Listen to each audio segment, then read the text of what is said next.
ሰላም ጤና ይስጥልኝ ክብራትና ክብራን የቻናላችን ቤተሰቦች እንዴት ቆይታችኋል? አዳዲስ መረጃዎችን ይዘን መጥተናል። አብራችሁን ቆዩ የአክብሮት ግብዣችን ነው። የኢትዮጵያ ኦርቶዶክስ ተዋሕዶ ቤተክርስቲያን ቅዱስ ሲኖዶስ የርክበ ካህናት ምልአተ ጉባኤ በዛሬው ዕለት በጽርሐ መንበረ ፓትርያርክ ተጀምሯል። አቡነ ማትያስ ችግሮች በሰላማዊ ውይይት እንዲፈቱና ሀገር እፎይታ እንድታገኝ ጠይቀዋል።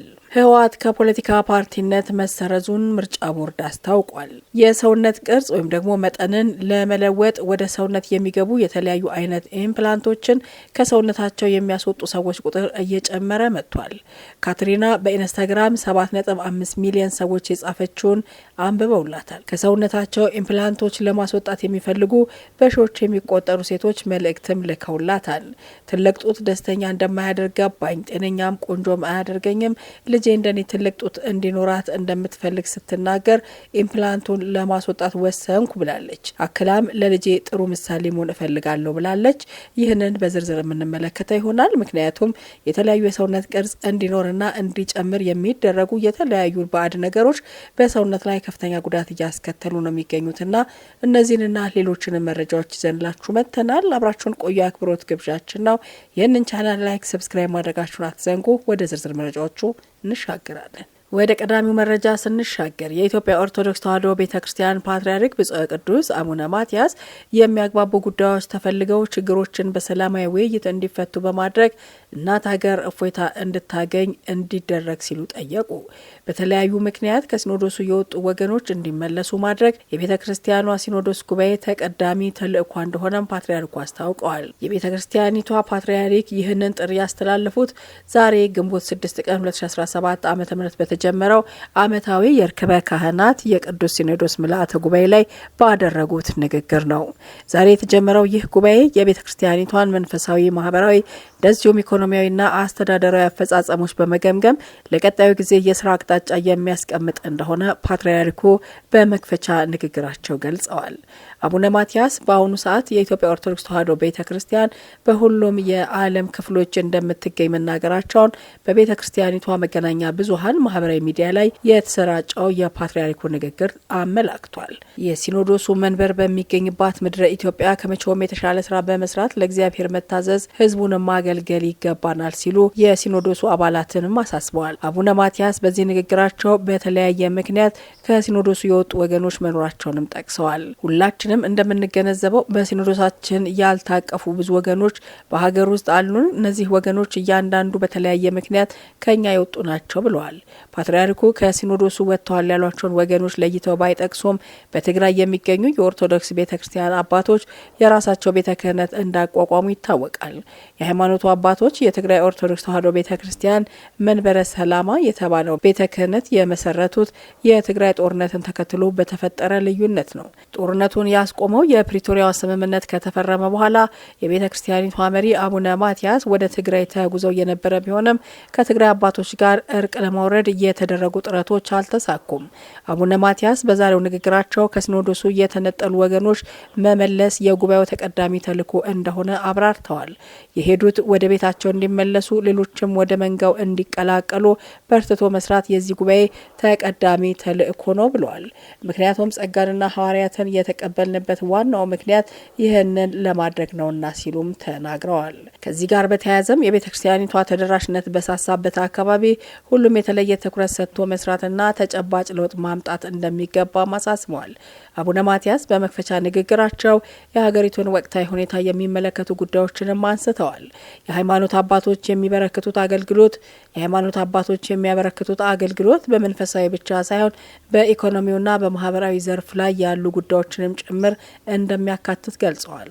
ህዝቡ የተሻለ ማህበራዊ አገልግሎት እንዲያገኝ፣ በኢኮኖሚም ከድህነት እየተላቀቀ እንዲሆን፣ እንደዚሁም ደግሞ ሰላሙና አንድነቱ የተጠበቀ እንዲሆን መስራት እንደሚገባም ተናግረዋል። የሃይማኖት አባቶች ይህንን ኃላፊነት በማስተማርም በተግባር በመሳተፍም የህዝቡ መሪዎችና አርአያ ሆነው መፈጸም እንዳለባቸው አንስተዋል። አቡነ ማትያስ አክለውም በተለይም ከሰላም እጦት የተነሳ በእጅጉ እየተጎዳ ያለውን ህዝባችን ሰላምና ፍትህ እንዲያገኝ በጸሎትም በትምህርትም በምክርም ተግተን አጥብቀን መስራት አለብን ብለዋል። የኢትዮጵያ ሕዝብ ከእንግልት የተላቀቀበት ጊዜ ብዙ እንዳልሆነ ያስታወሱት አቡነ ማትያስ የሀገሪቱ ሕዝብ ለእንግልት እየተዳረገ ያለውም የሌሎች እጅ ባይለየውም በዋናነት በገዛ ልጆቹ መሆኑን ገልጸዋል። እናት በገዛ ልጆቿ ስትንገላታ ማየት እጅግ አሳዛኝ ነገር ነው ሲሉ አክለዋል። ይህንን አይነት በደንብ ያልታሰበበት አካሄድ በብስለትና በንስሐ ማስተካከል አሸናፊነትን እንጂ ተሸናፊነትን እንደማያሳይ የጠቀሱት ፓትርያርኩ እንዲታሰብበት እንመክራለን ብለዋል።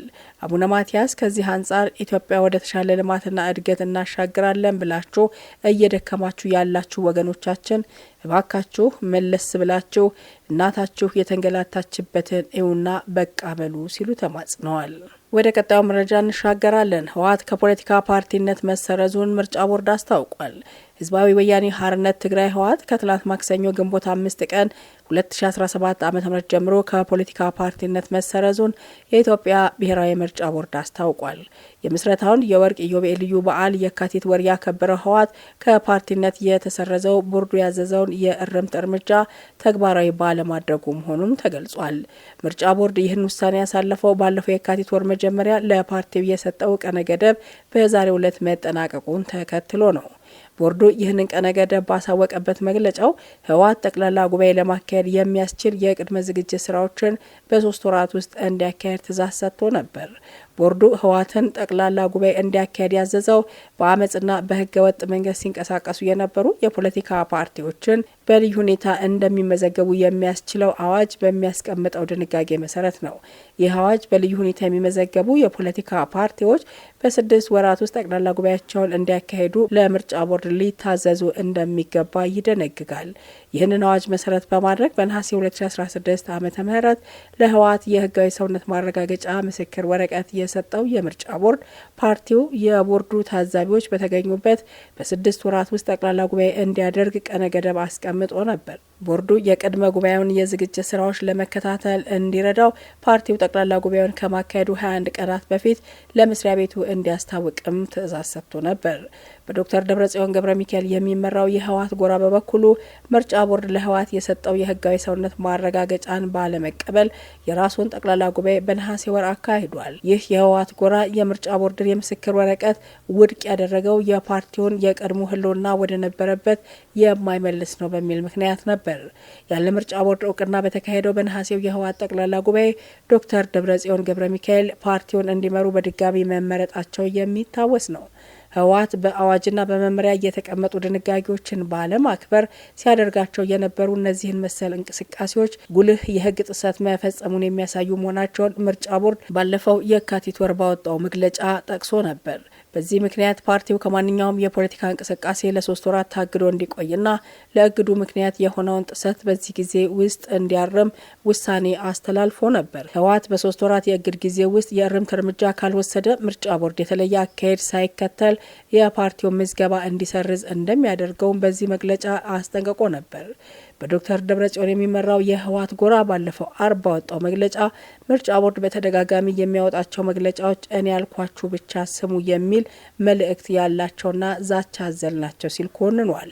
ምርጫ ቦርድ ነባሩን ህጋዊ የእውቅና ሰርተፍኬት ሳይመልስ እሰርዛለሁ ማለቱ ትርጉም አልባ ነው ያለው ፓርቲው መስሪያ ቤቱ ህወሓትን ሊያስተዳድረው የሚችለው ፓርቲ በጠየቀው መሰረት ነባሩን እውቅና ሲሰጥ ብቻ እንደሆነ ገልጾ ነበር ሲል የዘገበው ኢትዮጵያ ኢንሳይደር ነው። ወደ ቀጣዩ መረጃ ስንሻገር የሰውነትን ቅርጽ ወይም መጠን ለመለወጥ ወደ ሰውነት የሚገቡ የተለያዩ አይነት ኢምፕላንቶች ከሰውነታቸው የሚያስወጡ ሰዎች ቁጥር እየጨመረ ነው።